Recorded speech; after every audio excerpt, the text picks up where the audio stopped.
नमस्कार, आप देख रहे हैं हॉर्नबिल टीवी और मैं हूं आपके साथ नशी भाटिया। बुलेटिन की शुरुआत करेंगे उत्तराखंड से आई कुछ खास खबरों के साथ। देहरादून में कैबिनेट मंत्री सुबोध उनियाल ने प्रेस कॉन्फ्रेंस की है। ये बड़ी जानकारी इस वक्त की सामने आ रही है। अंकिता भंडारी मामले को लेकर कैबिनेट मंत्री उनियाल का बयान। अंकिता भंडारी मामले में पूरी तरह से निष्पक्षता से जांच की गई है। किसी को बचाने का काम नहीं किया जा रहा है। लगातार बीजेपी सरकार इस पर गंभीर नजर आ रही है। अंकिता मामले में ना ही कोई वीआईपी था, क्योंकि जांच में इस तरीके से कोई भी वीआईपी का नाम सामने नहीं आया है। एसआईटी की लंबी चली जांच के बाद कोर्ट ने भी फैसला सुनाया है। विपक्ष केस को भटकाने की कोशिश कर रहा है। यह बड़ा बयान इस वक्त का सामने आ रहा है। विपक्ष केस को भटकाना चाहता है। कैबिनेट मंत्री सुबोध उनियाल ने बड़ा बयान दिया है। किसी के पास कोई साक्ष्य है तो सरकार निश्चित तौर पर कार्रवाई करेगी। ऑडियो वीडियो क्लिप की एसआईटी गहनता से जांच भी कर रही है। जैसे ही साक्ष्य मिलेंगे उसके आधार पर भी जांच की जाएगी। एसआईटी लगातार अपना कार्य कर रही है। एक अत्यंत संवेदनशील मुद्दे पर सरकार के प्रतिनिधि के तौर पे सरकार की बात रखना चाहता हूँ। देखिए, सरकार का दायित्व होता है कि वो बिना किसी भेदभाव के अपने संवैधानिक दायित्वों का निर्वहन करे और सरकार की नजर में हर व्यक्ति बराबर होता है।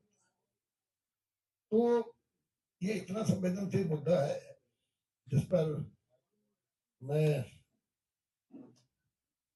समझता हूँ कि मुझे विश्वास भी है कि आप लोग भी इसकी संवेदनशीलता को समझेंगे और संवेदनशीलता को समझते हुए मैं समझता हूँ इस प्रकरण पर आपकी भी भूमिका एक महत्वपूर्ण और जागरूक नागरिक के तौर पर रहेगी। मैं मानता हूं कि एक राजनीतिक षड्यंत्र हो सकता है और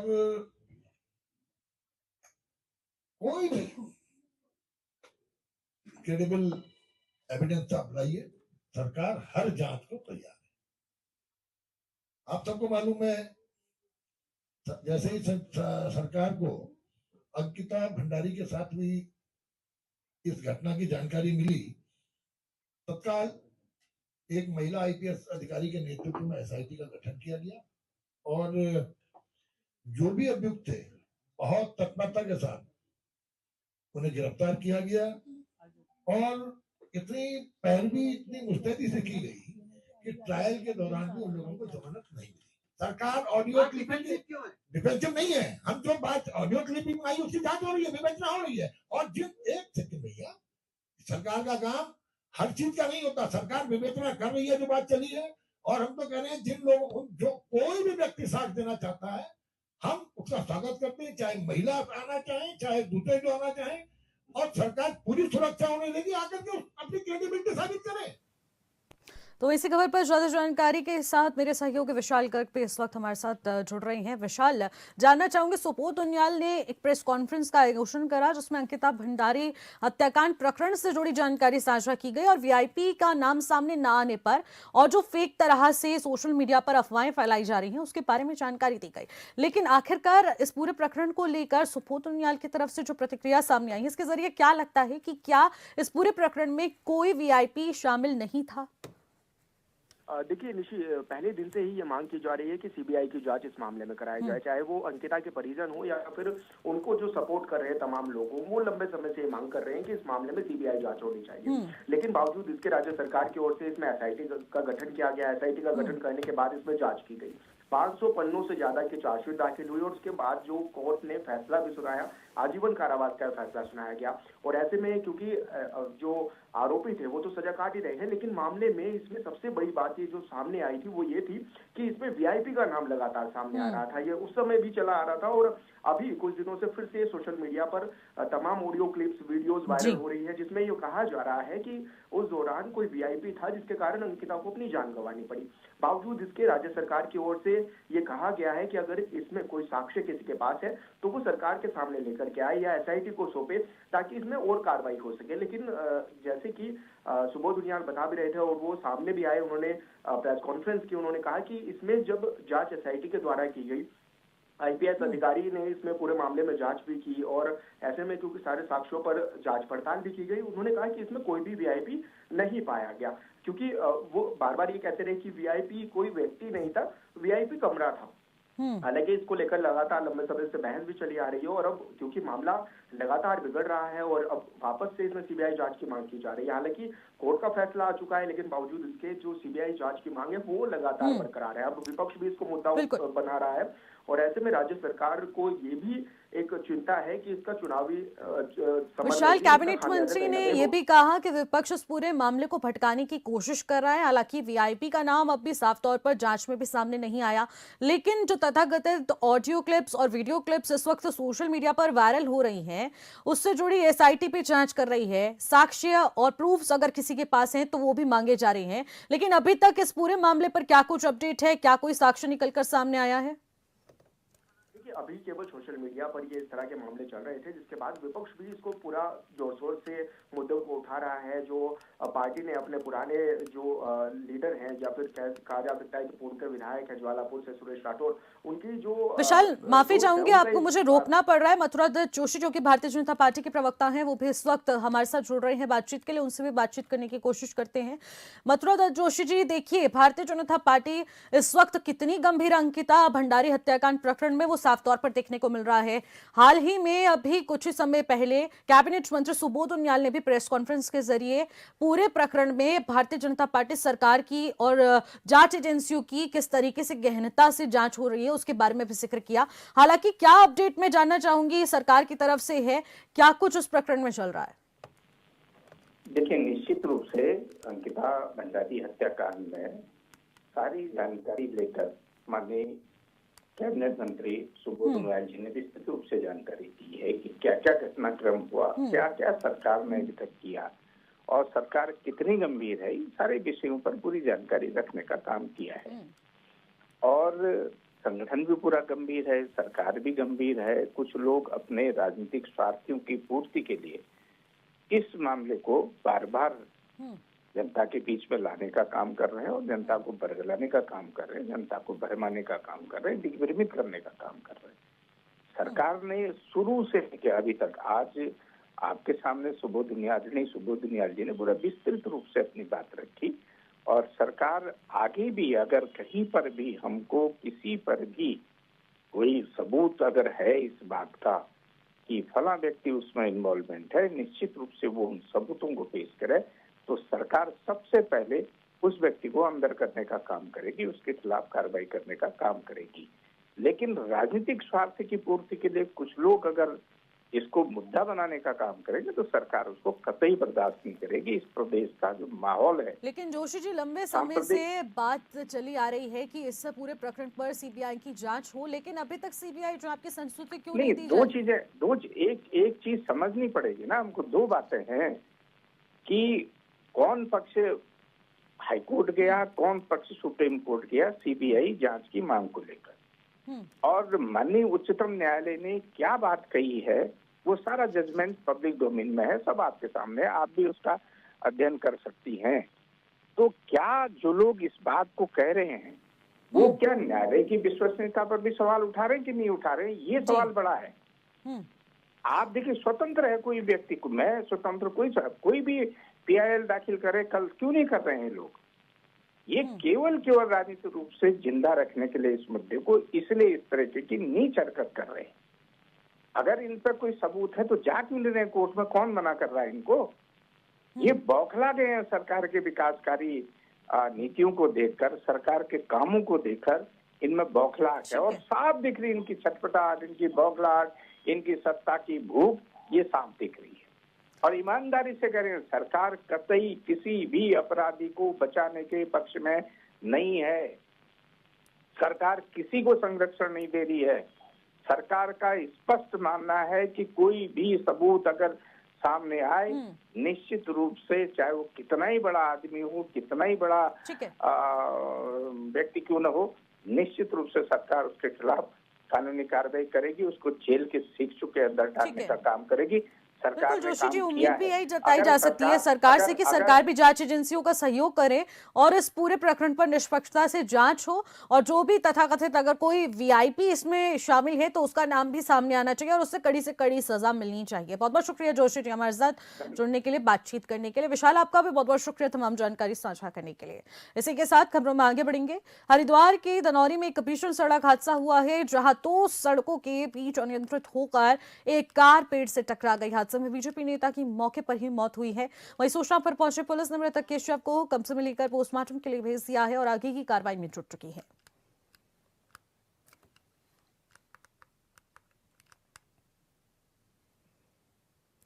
राज्यसभा सांसद नरेश बंसल ने सड़क सुरक्षा को लेकर गहरी चिंता जताते हुए कहा कि सरकार और केंद्रीय मंत्री लगातार देश में कनेक्टिविटी बढ़ाने का काम कर रहे हैं।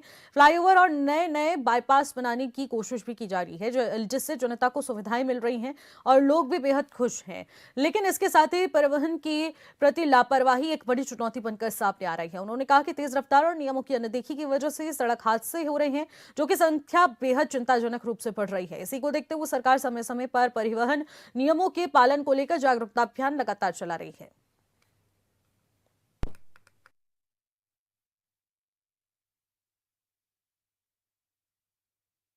निश्चित रूप से भारतीय जनता पार्टी की सरकार अपराध के प्रति और भ्रष्टाचार के प्रति जीरो टॉलरेंस की सरकार है। किसी ने क्या आरोप लगाया मैं नहीं कह सकता, लेकिन कहीं पर से भी कोई तथ्य आते हैं तो सरकार पूरी जांच करा करके उसमें दोषियों को जेल भेजने का काम करती है।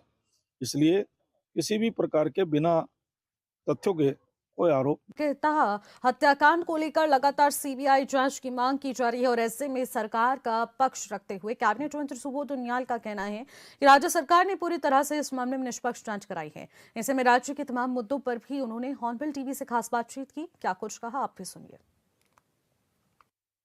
कैबिनेट मंत्री सुबोध उनियाल जी हमारे साथ मौजूद है। सर, आज आपने प्रेस कॉन्फ्रेंस भी की और तमाम पहलुओं पर चर्चा भी की। आपने कहा है कि जो दोषी होगा उसको छोड़ा नहीं जाएगा। किस तरह की बात आपने? देखिए, दोष तो साबित हो चुका। ट्रायल कोर्ट से लेकर उच्च न्यायालय तक अपराधियों को आजीवन कारावास की सजा दे चुका है। उसके बाद इस तरह की बातें करना और सीबीआई की बात जो कुछ हम लोग कर रहे हैं, तो सीबीआई आपको मालूम है पहले भी उच्च न्यायालय में लोग सीबीआई जांच के लिए गए थे। उच्च न्यायालय ने बहुत स्पष्ट अपने आदेश में 43वें नंबर बिंदु पे लिखा है कि एसआईटी एक वरिष्ठ आईपीएस अधिकारी के उसमें की जा रही है और उसकी काम करने के प्रोसीजर पूरी तरह फॉलो कर रहे हैं। वो किसी हाई प्रोफाइल व्यक्ति को बचाने का काम नहीं कर रहे हैं, बायस नहीं है और एसआईटी अपना प्रॉपर जांच कर रही है। उसके बाद एसआईटी के द्वारा चार्जशीट फ्रेम की जाती है। उस मुकदमे में जो दुर्भाग्यशाली बिटिया थी अंकिता, उसी के माता पिता के द्वारा जिस वकील की बात की गई उन्हीं को उसमें एडवोकेट भी बनाया गया और उसके बाद ट्रायल कोर्ट के द्वारा आजीवन कारावास की सजा दी जाती है और उसी को उच्च न्यायालय में भी बरकरार रखा जाता है। अब अपराधियों को सजा हो चुकी, उनको बेल नहीं मिल पाई, अब वो सजा हो गई।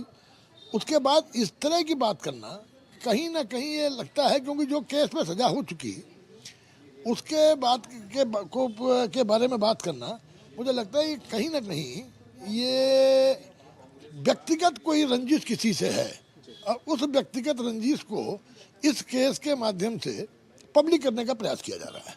और सरकार का तो बहुत स्पष्ट मानना है कि अगर कोई आप लोग अपने कोई भी व्यक्ति इन बातों की क्रेडिबिलिटी स्टैब्लिश कर ले तो निश्चित रूप से सरकार हर जांच कराने को तैयार है।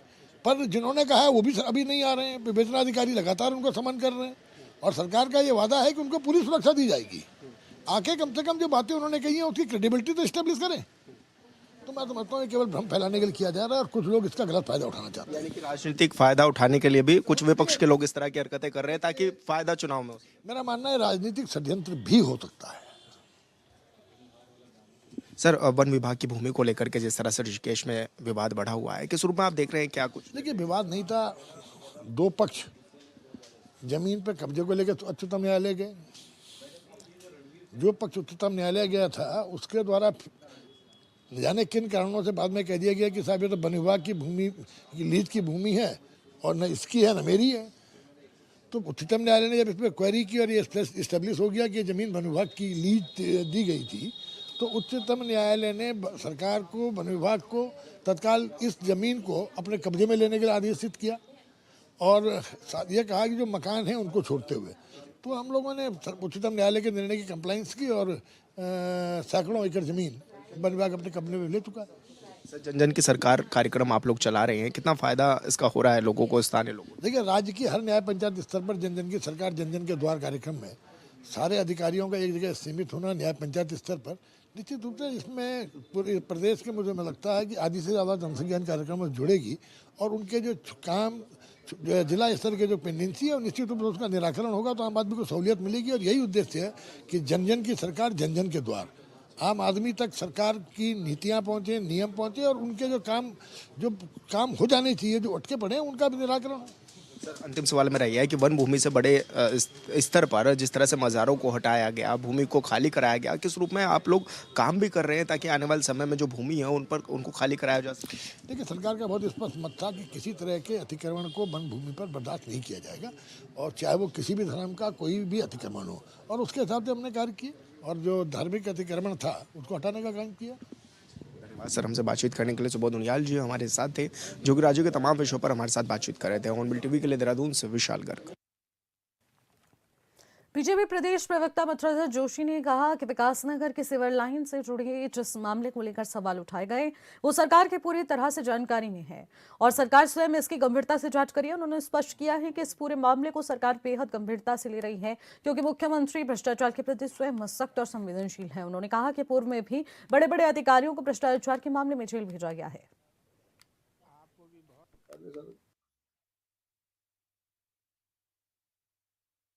निश्चित रूप से देखिए, जो विकास नगर की सीवर लाइन के संबंध में जो बात सामने आई है और उसमें सरकार उसकी जांच करा रही है, उसको देख रही है और सरकार की जानकारी में है और सरकार ने उसको गंभीरता से भी लिया है। माननीय मुख्यमंत्री जी भ्रष्टाचार के प्रति स्वयं गंभीर हैं। बड़े बड़े अधिकारियों को हमने जेल के सीखचों के अंदर भेजने का काम किया है। निश्चित रूप से उन्होंने जो बात उठाई है उस बात का संज्ञान लिया गया है। अगर उसमें कहीं पर भी उसकी जांच कराई जाएगी और जो भी अधिकारी दोषी होगा, चाहे वो कितना ही बड़ा अधिकारी होगा, उसके खिलाफ कानूनी कार्रवाई होगी। नए साल पर चमोली के ऊंचाई वाले इलाकों में बद्रीनाथ धाम के आसपास की पहाड़ियों समेत हेमकुंड और सप्त श्रृंगार शिखरों, हाथी, घोड़ा, पालकी, नीलगिरी और बरमल जैसे तमाम ऐसे इलाके हैं जहां पर इस सीजन की पहली बर्फबारी हुई है। वहीं निचले इलाकों में क्वारी पास ट्रैक रूट के पास खुलारा कैंप साइट समेत नीति वैली में पर्यटक हल्की बर्फबारी के साथ स्नो पाउडर का लुत्फ उठा रहे हैं। नए साल पर ऊंचाई इलाकों में हल्की बर्फबारी देखने को मिली है। निचले इलाकों में भी स्नो पाउडर का पर्यटकों ने लुत्फ उठाया है। बर्फबारी में नए साल का जश्न दोगुना हो चुका है। बेहद ही खूबसूरत इस स्नो पाउडर फॉल को लेकर लोगों में बेहद खुशी है क्योंकि कम बर्फबारी हुई है, लेकिन जिस मायूसी के साथ इस वक्त पर्यटक अपने समय को वहां पर व्यतीत कर रहे थे, हालांकि वहां पर पहाड़ की सुंदर जिसे कहेंगे वादियों में वो लोग लुत्फ उठा रहे थे, लेकिन इसी बीच स्नोफॉल ने चार चांद यहाँ पर उनके इस जिसे कहेंगे प्लान को बना दिया और बेहद ही वहाँ पर जिसे कहेंगे पर्यटकों में बेहद उत्साह नजर आया। बर्फबारी में नए साल का जश्न दोगुना हो चुका है और पर्यटकों में भी जिसे कहेंगे कि भारी उत्साह देखने को मिला। पर्यटकों ने पूरी तरह से उम्मीद लगाई थी कि नए साल पर बर्फबारी जरूर होगी और मौसम विभाग ने भी इसको लेकर पहले ही पूर्वानुमान जारी कर दिया था और उसी के चलते जिसे कहेंगे स्नोफॉल पर्वतीय इलाकों में देखने को मिल रही है। हालांकि बेहद कम ये बर्फबारी हुई है, लेकिन स्नो पाउडर का लुत्फ उठाते हुए यहाँ के पर्यटक नजर आ रहे हैं। हल्की बहुत ठंड और बेहद यहाँ पर जश्न साफ तौर पर देखने को मिला। लोगों में बेहद उत्साह है। खबरों में आगे बढ़ेंगे। ऋषिकेश के श्यामपुर खतरे क्षेत्र में इन दिनों भालू का आतंक देखने को मिल रहा है। डर से लोग अंधेरे में घरों में कैद हो चुके हैं। दरअसल सोशल मीडिया पर एक वीडियो वायरल हुआ जिसमें एक भालू दो युवकों के पीछे भागता हुआ नजर आ रहा है। भालू आबादी क्षेत्र में घुसकर चहलकदमी करता नजर आया। गनीमत ये रही कि मौके पर मौजूद दो युवकों ने भागकर अपनी जान बचाई। वहीं लोगों ने वन विभाग से भालू को पकड़ने के लिए पिंजरे की मांग की है।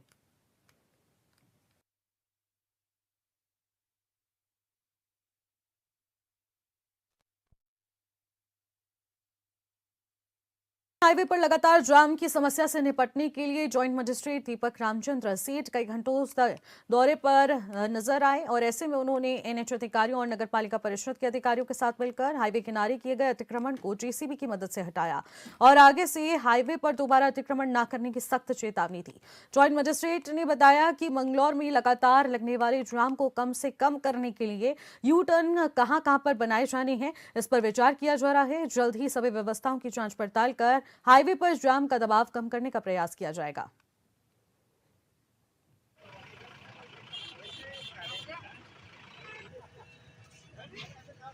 सीएम सर और डीएम सर का निर्देशानुसार आज हमने नया देवबंद के ये जाने वाले रास्ते पे कहीं हमारा ट्रैफिक हो रहा था, उसी बावजूद हमने संयुक्त रूप से निरीक्षण करने के बाद हमने कहाँ और कितना तेजी से काम होना चाहिए ताकि हमारा ट्रैफिक सही से चलते रहे और साथ ही साथ हमारा 2-3 कट भी है कहाँ ट्रैफिक और एआरटी और पुलिस बना के अपना एनफोर्समेंट का बढ़ाने का जगह है और कई चीज़ें हम डिस्ट्रिक्ट सेफ्टी कमेटी के माध्यम से भी इसको अलग तरीके से प्रस्ताव भी बना के रखा है ताकि उनका अप्रूवल के बाद में हम